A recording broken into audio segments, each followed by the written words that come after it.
आप देख रहे हैं अनहोनी। तो चलिए बढ़ते हैं आज की इस कहानी की ओर। काफ़ी दिन इधर उधर बैठकर गुजारने के बाद मेरी नौकरी लगी, जिससे मैं और मेरे परिवार के सभी लोग काफ़ी खुश थे। मगर दिक्कत की बात तो ये थी कि मेरी नौकरी हमारे शहर से काफ़ी दूर एक छोटे से गांव में टीचर की लगी थी। तो मुझे अपने गांव से दूर उस गांव में जाना था। इस बात को लेकर मेरे घर वाले काफ़ी उदास थे, मगर किया भी क्या जा सकता है, मुझे ये काम करना ही पड़ेगा। काफ़ी देर घर वालों को समझाने के बाद अगले दिन सुबह मैं ट्रेन पकड़कर छायापुर गांव के लिए निकल पड़ा। मैंने सुबह 9 बजे वाली ट्रेन पकड़ी थी और मैं शाम के 7 बजे छायापुर गांव पहुंच जाऊंगा, जिस कारण माँ ने मेरे लिए टिफ़िन दिया था। काफ़ी घंटे ट्रेन में गुजारने के बाद ठीक शाम के 7 बजे मैं छायापुर गांव पर उतरा तो अंधेरे ने उस गांव को पूरी तरह से घेर रखा था। वो स्टेशन काफ़ी छोटा और सन्नाटे में डूबा हुआ था। उसमें मुझसे थोड़ी ही दूरी पर बस मुझे एक आदमी ही दिख रहा था, जो एक टॉर्च लाइट लेकर खड़ा था। उस आदमी को देखकर मुझे लगा कि वो स्कूल के हेड मास्टर हैं, उस स्कूल के जिसमें मेरी नौकरी लगी थी। क्योंकि यहाँ आने से पहले मेरी उनसे फ़ोन पर बात हुई थी, तो उन्होंने कहा था कि मैं तुम्हें लेने स्टेशन आ जाऊँगा और तुम्हारे रहने का इंतज़ाम भी कर दूँगा। तो मैं चलकर स्टेशन पर खड़े उस आदमी के पास गया तो उस आदमी ने मुझसे कहा, भाई साहब आप ही हैं कुंदन? उस आदमी की ये बात बोलते ही मैं समझ गया कि यही हेडमास्टर अशोक हैं। इस पर मैंने बोला, हाँ मैं ही हूँ कुंदन, हेडमास्टर साहब। जिसके बाद हम चलकर स्टेशन से बाहर निकले तो बाहर भी काफ़ी ज़्यादा सुनसान और सन्नाटा था। इस पर मैंने हेडमास्टर साहब से कहा, क्या बात है, इस गांव में इतना सन्नाटा क्यों है? गांव का कोई आदमी भी नहीं दिख रहा। जिस पर हेडमास्टर साहब ने कहा, यह गांव रात के वक्त कुछ ठीक नहीं है। लोगों का मानना है कि अंधेरा होते ही इस गांव में आत्माएं अपना डेरा जमा लेती हैं और लोगों को अकेला पाकर उनको मार डालती हैं। हेडमास्टर साहब की ये बात मुझे कुछ हजम नहीं हुई, क्योंकि मैं इन सब बातों पर विश्वास नहीं करता था। अभी हम आगे बढ़ ही रहे थे कि तभी हेडमास्टर साहब ने दोबारा कहा, तुम भी थोड़ा संभल कर रहना।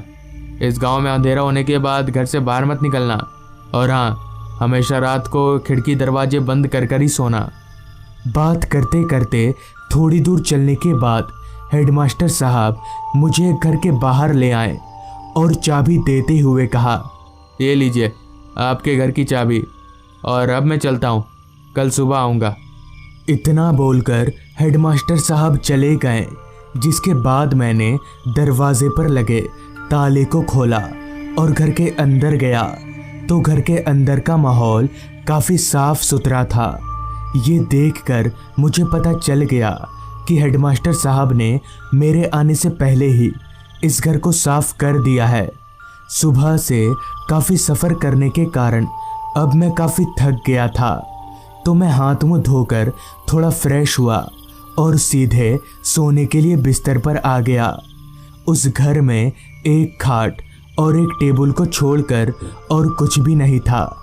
अभी मैं बिस्तर पर लेटा ही था कि तभी एक झटके से मेरे कमरे की खिड़की खुल गई, मगर बाहर तो हवा चल ही नहीं रही थी। तो फिर अचानक खिड़की खुली तो खुली कैसे, ये सोचकर मैं बिस्तर पर से उठा और खिड़की के पास गया तो सच में बाहर थोड़ी सी भी हवा नहीं चल रही थी। तो मैं खिड़की से झांककर आसपास देखा, मगर कहीं भी कोई नहीं था। जिसके बाद मैंने वापस से खिड़की लॉक किया और सोने के लिए बिस्तर पर आ गया। जिसके थोड़ी देर बाद ही नींद ने मुझे अपने आगोश में ले लिया। फिर मेरी नींद मेरे दरवाजे पर हो रही दस्तक से खुली तो मैंने अपनी घड़ी में वक्त देखा तो वक्त हो रहा था रात के 1 बजे का। इतनी रात गए दरवाजे पर हो रही दस्तक से मैं थोड़ा हैरान हो गया कि भला इतनी रात को कौन होगा। और हेडमास्टर साहब ने तो मुझे रात के वक्त दरवाज़ा खोलने से साफ साफ मना किया था। फिर मैंने कुछ देर तक उस दस्तक को नज़रअंदाज करने की कोशिश की, मगर वो दस्तक लगातार मेरे दरवाजे पर होए जा रही थी, जिससे तंग आकर मैं बिस्तर पर से उठा और चलकर दरवाजे के पास गया और चिल्लाकर पूछा, कौन है बाहर? तो मेरे ये पूछने पर कुछ पल तो सब कुछ शांत रहा। फिर दरवाजे के उस पार से एक आवाज़ आई, कुंदन, मैं हूँ अशोक। उस आवाज़ को सुनकर मैं समझ गया कि ये हेडमास्टर अशोक हैं। तो मैंने झट से दरवाज़ा खोला तो बाहर हेडमास्टर अशोक खड़े थे, मगर उनकी हालत कुछ ठीक नहीं थी। उनके सर से काफ़ी खून बह रहा था। ये देखकर मैंने हेडमास्टर से कहा, क्या हुआ सर, आपको चोट कैसे लगी? इस पर हेडमास्टर साहब ने कहा, वो मैं घर जाते वक्त गिर गया, जिससे मुझे काफ़ी चोट आ गई और मैं घर ना जाकर तुम्हारे पास ही आ गया। जिसके बाद मैंने हेडमास्टर को बिठाया और उनकी मरहम पट्टी की। मरहम पट्टी करने के बाद मैंने मास्टर जी को सोने को कहा तो वो भी सो गए, जिसके बाद मैं बिस्तर ज़मीन पर लगाकर सो गया। मैं इतना थका हुआ था कि मेरे बिस्तर पर लेटते ही नींद ने मुझे अपने आगोश में ले लिया। फिर अचानक मेरी आंख खुली तो कमरे के अंदर काफ़ी सन्नाटा छाया हुआ था और मुझे ना जाने क्यों काफ़ी बेचैनी सी महसूस हो रही थी। मुझे ऐसा लग रहा था कि कोई अदृश्य शक्ति मुझे अंदर से जकड़े हुए है। फिर भी मैं किसी तरह उठा और ऐसे ही पानी लाने के लिए आगे बढ़ा तो मेरी नज़र उस खाट पर गई जिस पर हेडमास्टर साहब सो रहे थे। मेरी नज़र उस खाट पर पड़ते ही मेरे एकदम से होश उड़ गए और मेरा सर घूमने लगा, क्योंकि जिस खाट पर थोड़ी देर पहले हेडमास्टर साहब सोए हुए थे, उस खाट पर अब एक कंकाल लेटा हुआ था जिसकी आंख लाल चमक रही थी। उस कंकाल को देखकर मैं ज़ोर ज़ोर से कांपने लगा और मुझे इस तरह कांपता देख वो कंकाल उठकर मेरे पास आ गया और ज़ोर ज़ोर से हंसने लगा। उस कंकाल को इस तरह हंसता देख मेरे हाथ पैर फूलने लगे कि तभी उस कंकाल ने एकदम से मेरा गला पकड़ लिया। मैंने किसी तरह हिम्मत जुटाकर उसके हाथ से अपना गला छुड़ाया और भागकर घर से बाहर निकला और उसी रास्ते की तरफ दौड़ने लगा जिधर से मैं आया था। अभी मैं भाग ही रहा था कि तभी पीछे से किसी ने मेरा पैर पकड़ लिया और मुझे उल्टा घसीटने लगा। फिर जब मैंने अपनी निगाहें पीछे की ओर घुमाई तो मैंने देखा कि वही कंकाल मुझे घसीट रहा है।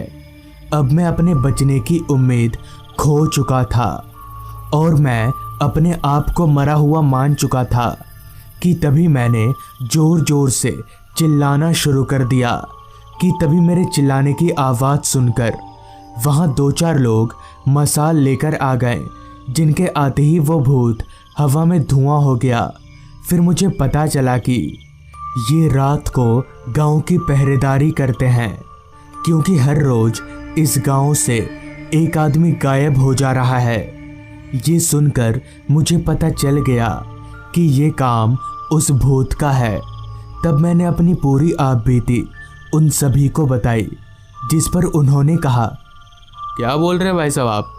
हेडमास्टर अशोक तो कल रात को ही लापता हो गए थे और उनकी लाश आज सुबह ही मिली थी। ये सुनकर मैं दंग रह गया कि हेडमास्टर अशोक भी भूत थे। तो दोस्तों, ये थी आज की कहानी।